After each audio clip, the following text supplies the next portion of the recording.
Today, we're going to dive into a really profound teaching. It's all about memory, scripture, and what it really takes to hold a sacred text not just in your mind, but deep in your heart.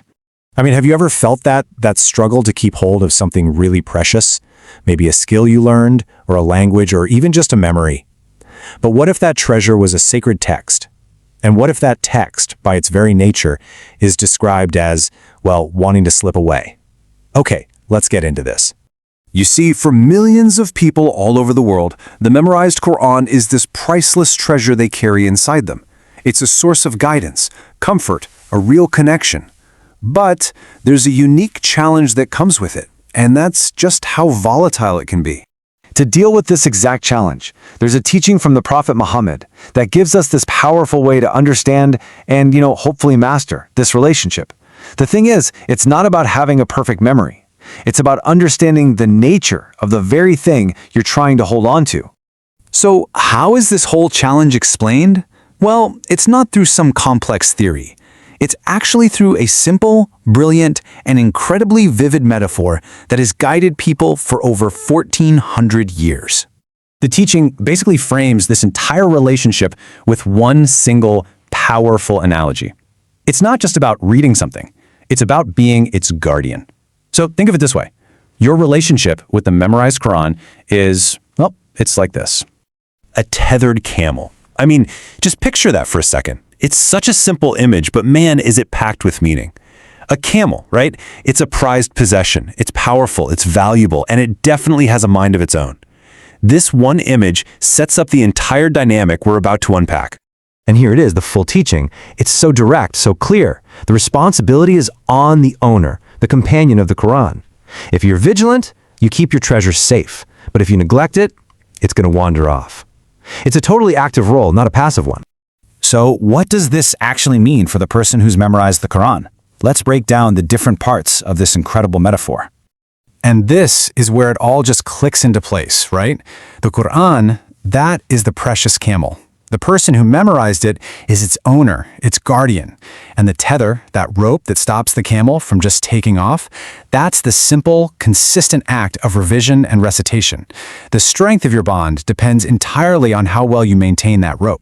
This leads us to a really important term, Sahab al-Qur'an, which means companion of the Qur'an. And just notice that word, companion. It implies this ongoing relationship, right? Like a friendship. It's not some title you earn once, like memorizer, and then you're done.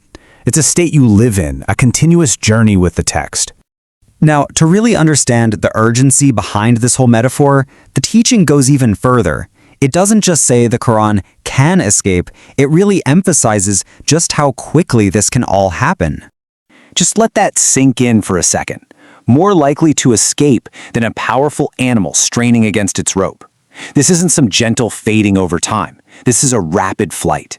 It's telling us that the memory of Scripture isn't like other kinds of knowledge. It requires this unique, constant level of attention. So really picture this comparison. Imagine the speed and the raw power of a camel finally breaking free and bolting. The teaching says that the Qur'an can leave the heart even faster than that. Wow! It's just a stark reminder of why that constant connection is so important. And here's where it gets really fascinating. The guidance goes beyond just the action of revision. It goes into the very mindset of forgetting. It actually reframes how you should even talk about it. Check this out. It's a subtle but really profound shift in language. The tradition actually discourages saying, "I forgot," because that puts all the burden and all the fault on yourself. Instead, it recommends saying, "I was made to forget it." Now, this isn't about making excuses for being lazy. Not at all. It's a total mindset shift. It moves you from a place of self-blame to one of humility. It's acknowledging that, hey, our memory is a gift. It's not some superpower we control. Keeping it is a blessing that requires our effort, sure, but also divine help.